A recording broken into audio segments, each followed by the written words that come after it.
राजस्थान के पोखरण में आज तीनों अफवाज के देसी हथियारों की ताकत का किया गया शानदार मुजाहिरा। वजीर आजम नरेंद्र मोदी ने फौजी ताकत का किया मुआयना। पीएम ने कहा कि आने वाले बरसों में जब हम दुनिया की तीसरी सबसे बड़ी इक्तिसादी ताकत बनेंगे तो भारत की फौजी सलाहियत भी होगी नई बुलंदियों पर।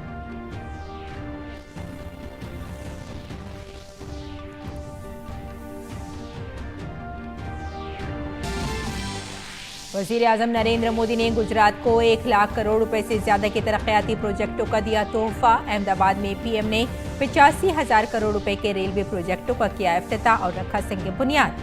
10 नई वंदे भारत ट्रेनों को दिखाई हरी झंडी। साबरमती में गांधी आश्रम मेमोरियल के मास्टर प्लान का भी किया इफ्तिताह।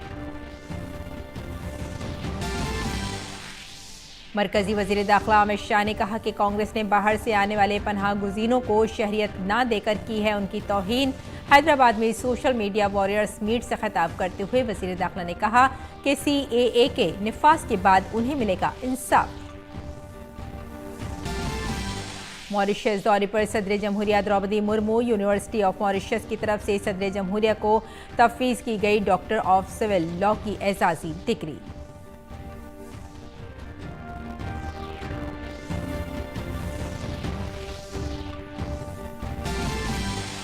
आज से शुरू हो गया है रमजानुल मुबारक का मुक़द्दस महीना। आज से रमजान का पहला रोज़ा। मुस्लिम आबादियों में नजर आने लगी है रौनक और चहल पहल। मसाजिद में किया जा रहा है नमाज तरावी का एहतमाम।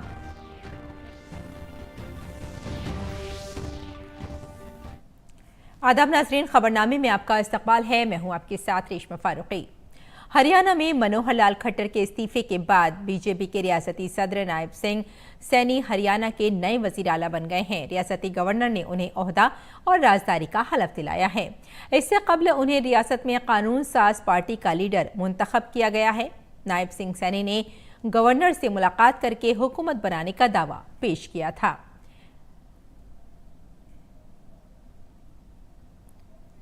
एक बार फिर हम आपको बता दें, साबिक वजीर आला मनोहर लाल खट्टर ने आज ही इस्तीफा दे दिया है और साथ में नायब सिंह सैनी हरियाणा के नए वजीर आला के ओहदे का अब से थोड़ी ही देर में हलफ लेंगे। रियासती गवर्नर ने दिलाया ओहदे और राजदारी का हलफ। बिल्कुल, और बता दें आपको एक बार फिर, साबिक वजीर आला मनोहर लाल खट्टर ने आज ही इस्तीफा दे दिया था। ये अभी ख़ास खबर अभी आ रही है। नायब सिंह सैनी बने हैं हरियाणा के नए वज़ीर आला और एक नई तस्वीर अब हमारे सामने होगी। रियासती गवर्नर ने ओहदे और राजदारी का हलफ दिलाया है। एक बार फिर हम आपको यहाँ बताना चाहेंगे कि हरियाणा में मनोहर लाल खट्टर के इस्तीफे के बाद बीजेपी के रियासती सदर नायब सिंह सैनी हरियाणा के नए वजीर आला बन चुके हैं। रियासती गवर्नर ने उन्हें ओहदे और राजदारी का हलफ दिलाया है। आगे बढ़ते हैं। वजीर आजम नरेंद्र मोदी ने राजस्थान के पोखरण में मुल्क की फौजी ताकत का मुआयना किया। वजीर आजम ने तीनों अफवाज के लाइव फायर और जंगी मश्क से वाबस्ता मरबूत मुजाहिरा भारत शक्ति को देखा। इस दौरान देसी हथियारों के निज़ाम का मौसर मुजाहिरा किया गया। इस दौरान T-90 IM टैंक और धनुष और सारंग गन सिस्टम, आकाश असला निज़ाम, logistic drone, robotic mules, advanced light helicopter और ड्रोन्स ने उम्दा ज़मीनी फ़न हर्ब और फ़िज़ाई निगरानी की सलाहियतों का मुजाहिरा किया। इस मश्क में बहरिया ने जहाज शिकन मिसाइलों और काबिल तौसीफ फ़िज़ाई अहदाफ का मुजाहिरा किया। मुकामी तौर पर तैयार करदा हल्के जंगी तैयारे, तेजस लाइट यूटिलिटी हेलीकॉप्टर और एडवांस लाइट हेलीकॉप्टरों ने भारत की फ़िज़ाई ताकत का मुजाहिरा किया।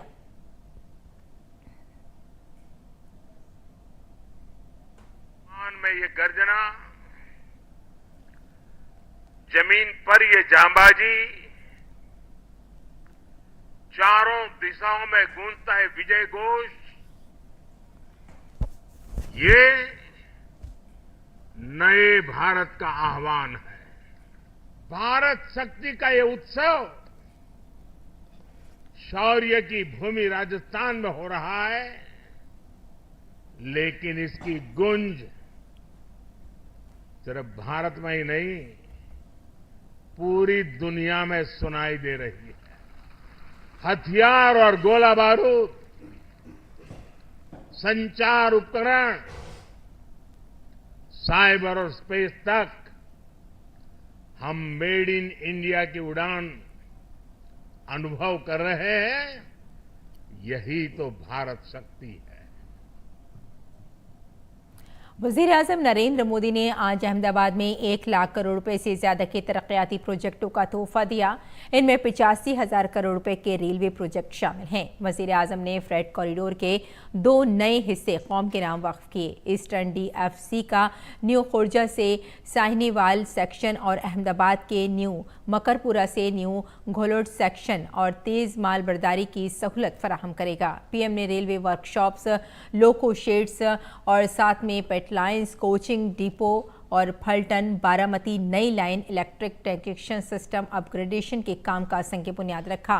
पीएम ने रेलवे स्टेशनों पर 50 प्रधानमंत्री भारतीय जन औषधि केंद्रों को कौम के नाम वक्फ किया। वज़ीर-ए-आज़म ने 51 गति शक्ति मल्टी मॉडल कार्गो टर्मिनल्स का भी इफ्तिताह किया। पीएम ने ट्रेन ऑपरेशंस की हिफाजत और कारकर्दगी को बढ़ाने के लिए 80 सेक्शनों में 1045 किलोमीटर खुदकार सिग्नलिंग की भी शुरुआत की थी। इसके अलावा 2646 स्टेशनों पर रेलवे स्टेशनों की डिजिटल कंट्रोलिंग का भी आगाज किया। पीएम ने 35 रेल कोच रेस्तरां का भी इफ्तिताह किया। वज़ीर-ए-आज़म ने मुकामी मसनूआत और मुकामी कारीगरों को फ़रोग़ देने के लिए 1500 से ज़ायद वन स्टेशन वन प्रोडक्ट के स्टॉल्स का भी आगाज़ किया। वज़ीर-ए-आज़म ने 975 मकामात पर शमसी तवानाई से चलने वाले मराकिज़ को कौम के नाम वक्फ किया। वज़ीर-ए-आज़म ने 10 नई वंदे भारत ट्रेनों को हरी झंडी दिखाई। ये ट्रेनें Ahmedabad, Mumbai central, Secunderabad, Visakhapatnam, Mysuru, doctor MGR central, Patna, Lucknow, new Jalpaiguri, Patnapuri, Visakhapatnam, Lucknow, Dehradun, Kalaburagi और sir M Visvesvaraya terminal Bengaluru, Ranchi, Varanasi और खजुराहो दिल्ली के दरमियान तेज और आरामदेह सफर को यकीनी बनाएगा। वज़ीर-ए-आज़म ने 4 वंदे भारत ट्रेनों की तौसी को भी हरी झंडी दिखाई। इसके तहत अहमदाबाद जामनगर वंदे भारत को द्वारका, अजमेर, दिल्ली, सराय रोहिला वंदे भारत को चंडीगढ़, गोरखपुर, लखनऊ वंदे भारत को प्रयागराज और तिरुवनंतपुरम का सरकोट वंदे भारत को मंगलुरु तक बढ़ा दिया गया है। पीएम ने आसनसोल और हटिया और तिरुपति और कोलम स्टेशनों के दरमियान 2 नई मुसाफिर ट्रेनों को भी हरी झंडी दिखाई। वज़ीर-ए-आज़म ने न्यू खुर्जा सेक्शन, साहिनीवाल और new Rewari, new Kishangarh, new Gholvad और न्यू मकरपुरा से डेडिकेटेड फ्रेट कॉरिडोर पर माल बरदार ट्रेनों को भी हरी झंडी दिखाई। अपने खिताब में वज़ीर-ए-आज़म ने रेलवे की तरक्की हुकूमत की अवलीन तरजीहात में से एक करार दिया। वज़ीर-ए-आज़म ने कहा कि पिछले 10 सालों में रेलवे के औसत बजट में 2014 से पहले के मुकाबले में 6 गुना ज़्यादा इजाफा किया गया है। वज़ीर-ए-आज़म ने रेलवे के नाम पर बरसों से की जाने वाली सियासत पर भी तंज किया।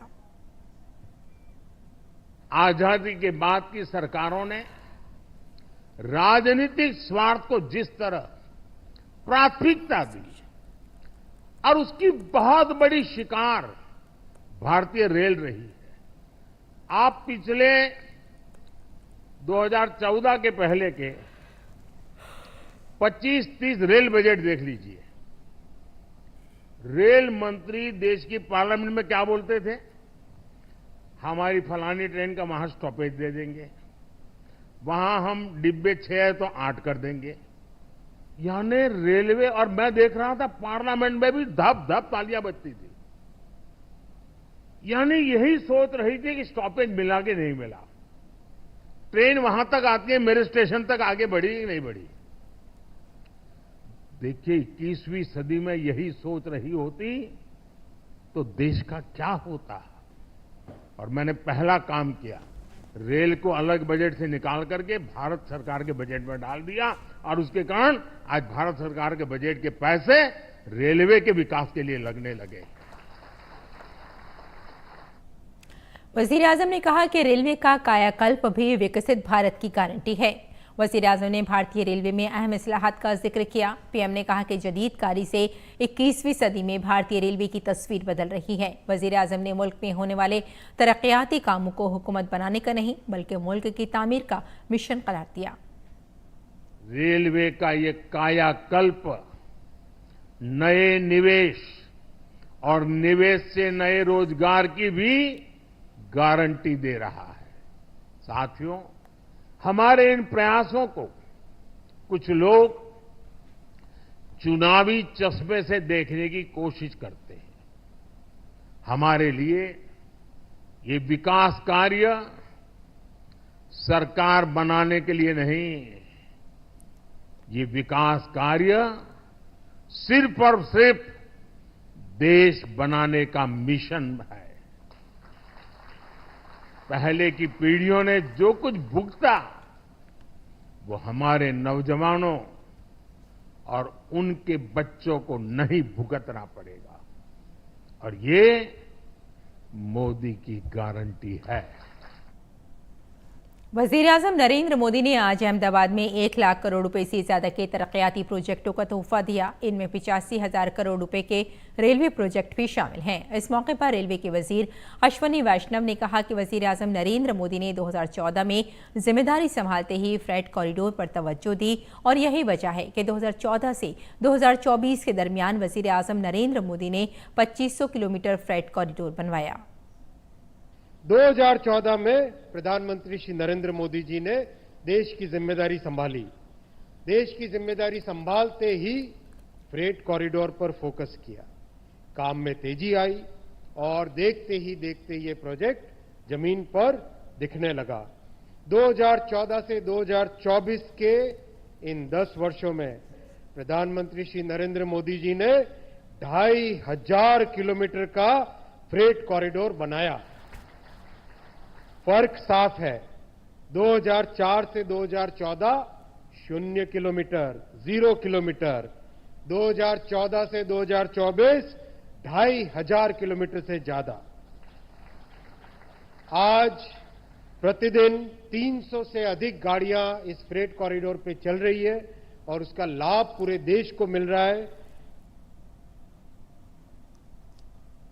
रेलवे के वजीर अश्वनी वैष्णव ने कहा कि तरक्की याफ्ता हिंदुस्तान के तस्वुर में टेक्नोलॉजी का एक अहम मकाम है। उन्होंने कहा कि इस फ्रेट कॉरिडोर के कंट्रोल सेंटर में जदीद टेक्नोलॉजी का इस्तेमाल किया गया है। विकसित भारत की कल्पना में टेक्नोलॉजी का बड़ा महत्व है। डेडिकेटेड फ्रेट कॉरिडोर के इस ऑपरेशन कंट्रोल सेंटर में आधुनिक टेक्नोलॉजी का उपयोग हुआ है।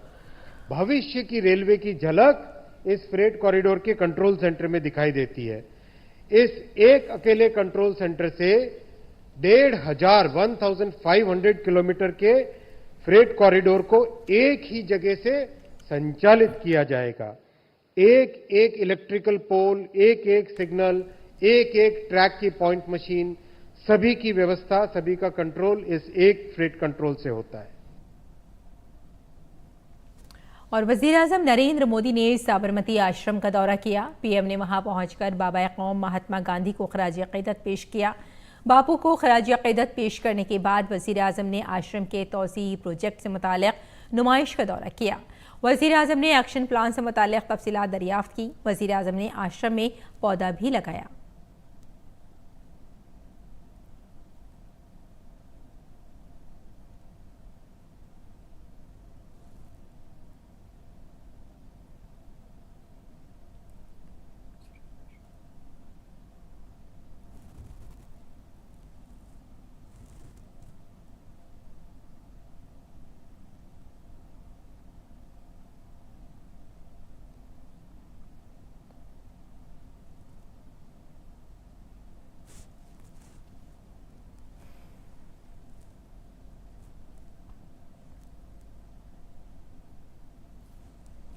आपको बता दें कि गांधी आश्रम मेमोरियल पहुंचे वज़ीर-ए-आज़म नरेंद्र मोदी और वहां पहुंचकर उन्होंने आश्रम का मुआयना किया और कई ख़ास ऐसे प्लान्स के बारे में जाना जो इसकी आराइश के लिए काफ़ी बेहतर काम कर सकते हैं।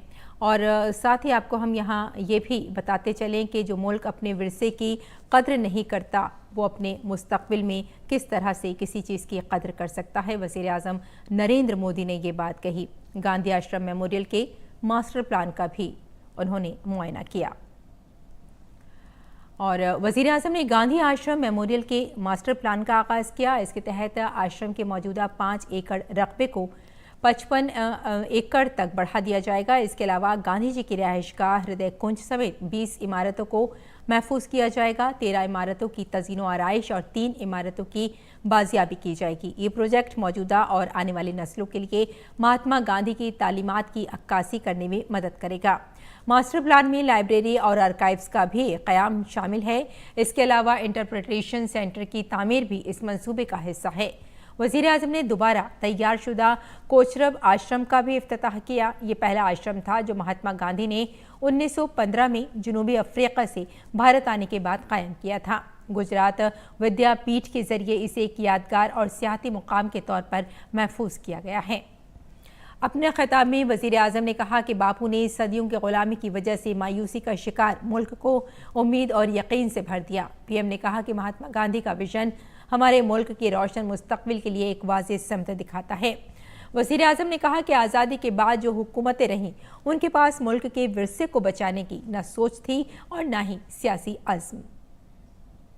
जो देश अपनी विरासत नहीं संजो पाता, वो देश अपना भविष्य भी खो देता है। बापू का ये साबरमती आश्रम देश की ही नहीं, ये मानव जात की ऐतिहासिक धरोहर है। जिस आश्रम ने इतिहास का सृजन किया हो, जिस आश्रम की देश की आजादी में इतनी बड़ी भूमिका रही हो, जिसे देखने के लिए, जानने के लिए, अनुभव करने के लिए दुनिया भर से लोग यहां आते हो, उस साबरमती आश्रम को सहेज कर रखना हम सभी 140 करोड़ भारतीयों का दायित्व है। और साथियों, आज साबरमती आश्रम का जो विस्तार संभव हो रहा है, उसमें यहां रहने वाले परिवारों की बहुत बड़ी भूमिका रही है। इनके सहयोग के कारण ही आश्रम की 55 एकड़ जमीन वापस मिल पाई है। जिन जिन लोगों ने इसमें सकारात्मक भूमिका निभाई है, मैं उन परिवारों की सराहना करता हूं, उनका आभार व्यक्त करता हूं। और मरकजी वज़ीर दाखिला अमित शाह ने हैदराबाद में सोशल मीडिया वॉरियर्स मीट में शिरकत की। उन्होंने अपने खिताब में शहरियत तरमीमी कानून पर बात करते हुए कहा कि कांग्रेस ने बाहर से आने वाले मुहाजिरीन को शहरियत न देकर उनकी तौहीन की है। उन्होंने कहा कि अब शहरियत कानून के निफाज से उन्हें इंसाफ मिलेगा। वज़ीर दाखिला अमित शाह ने तेलंगाना की BRS और कांग्रेस पर हमला किया। उन्होंने कहा कि इन पार्टियों पर बड़े पैमाने पर बदनवानी के इल्ज़ामात हैं, जबकि पीएम मोदी पर ऐसा कोई इल्ज़ाम नहीं है।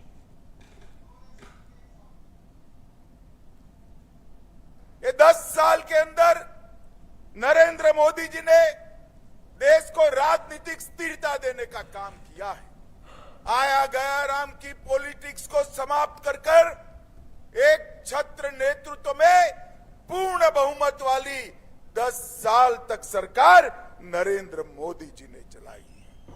नरेंद्र मोदी जी ने 10 साल में भ्रष्टाचार मुक्त शासन दिया है। टीआरएस और कांग्रेस की लाखों करोड़ों रुपए के घपले, घोटाले, भ्रष्टाचार, इनके सामने आरोप हुए। नरेंद्र मोदी जी पर 25 पैसे का आरोप हमारे विरोधी भी नहीं लगा। और शहरियत तरमीमी कानून के निफाज पर जोधपुर में मुकीम पाकिस्तानी तारकीन वतन में खुशी की लहर दौड़ गई है। जोधपुर में तकरीबन 18,000 पाकिस्तानी बेघर पनाह गुज़ीर मुकीम हैं। ऐसे में CAA के निफाज के बाद बड़ी तादाद में बेघर अफराद नए कवानीन के तहत मुल्क की शहरियत हासिल कर सकेंगे। इस मौके पर इन लोगों ने वज़ीर आज़म मोदी का तहे दिल से शुक्रिया अदा किया। मरकजी हुकूमत की तरफ से पीर की शाम देर गए CAA नोटिफिकेशन जारी किए जाने के बाद जोधपुर में मुख्तलिफ मकामात पर रहने वाले हज़ारों पाकिस्तानी तारकीन वतन ने जश्न मनाया। हम बहुत ही धन्यवाद करना चाहते हैं नरेंद्र जी मोदी और अमित शाह जी का और पूरी भारतीय जनता पार्टी का, बहुत बहुत आभार जो पाक विस्थापितों को जो सीए कानून लागू करके जिसमें राहत देगी और आने वाले समय में जो लोग आए हैं उनको मूलभूत सुविधाएं वगैरह सारी मिलेंगी जो यहाँ के इंडियन सिटीजनशिप मिलती है। लंबे समय के बाद जो है फाइनली हमारे सपने साकार हो गए और 2019 के कानून के तहत नोटिफिकेशन जारी हो गया। इसके लिए हम सारी अपने जो है बीजेपी सरकार को, नरेंद्र जी मोदी जी को और अमित शाह जी को और सारी पूरी कैबिनेट को हम उनका आभार व्यक्त करते हैं। पूरे जो हमारे विस्थापित बंधु हैं उनके लिए एक होली का समय है, दिवाली का समय है। हमारे भारत के प्रधानमंत्री श्रीमान नरेंद्र मोदी का आभार व्यक्त करता हूं और हमारे भारत के गृह मंत्री श्रीमान अमित शाह जी का बहुत बड़ा आभार व्यक्त करता हूं और बीजेपी सरकार में जितने भी कैबिनेट मंत्री हैं और बीजेपी सरकार जितनी भी हैं उन सबका आभार व्यक्त करता हूं। हमारे लिए बहुत बड़ा खुशी का त्योहार है। होली दिवाली से भी बहुत बड़ा त्योहार है। मरकजी वजीर इत्तलात और नशरियात अनुराग सिंह ठाकुर ने CAA पर बात करते हुए कहा कि इसके मुतारिफ होने से उन लोगों को फायदा पहुंचेगा जिन्हें शहरियत हासिल करने के लिए 70 साल तक इंतजार करना पड़ा। पार्लियामेंट ने जिस कानून को पास किया उसको अक्षरशः लागू करना, लेटर एंड स्पिरिट लागू करना, वो हमने संकल्प लिया था, करके दिखाया है और ये 70 साल तक कोई नहीं कर पाया। नेहरू जी के दिए हुए जख्म जिसके कारण 45,000 लोगों की हत्याएं हुई जम्मू कश्मीर में, कांग्रेस दोषी है उसके लिए, नेहरू जी दोषी।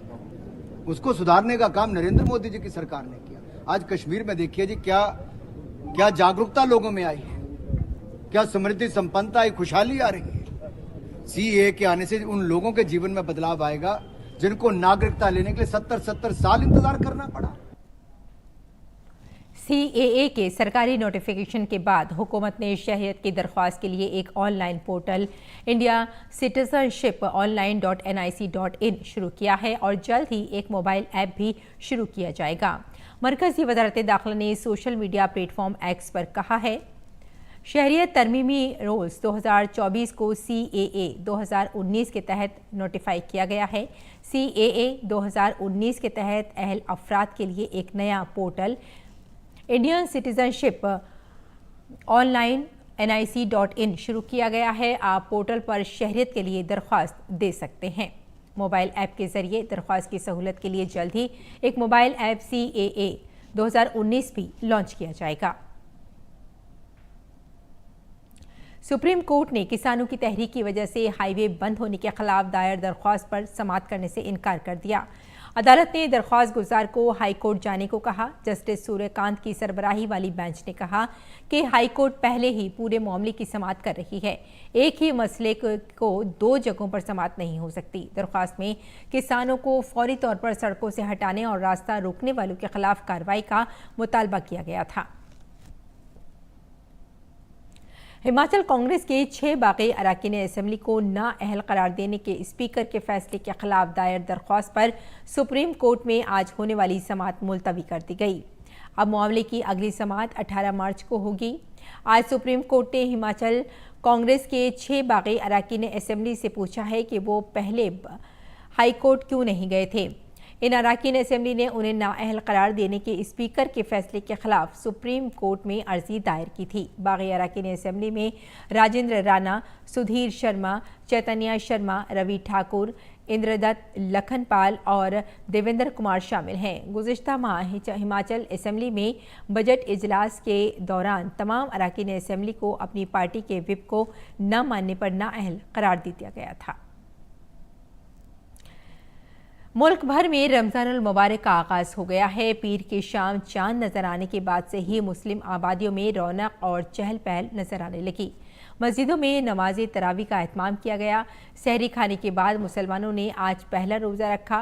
रोज़े का एहतमाम शाम को इफ्तार के साथ होगा। इस तरह अगले 1 माह तक मुसलमान भूखे प्यासे रहने के साथ साथ खुदा की इबादत में मसरूफ़ रहेंगे। सहरी और अफ्तारी के लिए खुर्दनी अशिया खरीदने के लिए बाजारों में लोगों का हुजूम देखा जा रहा है।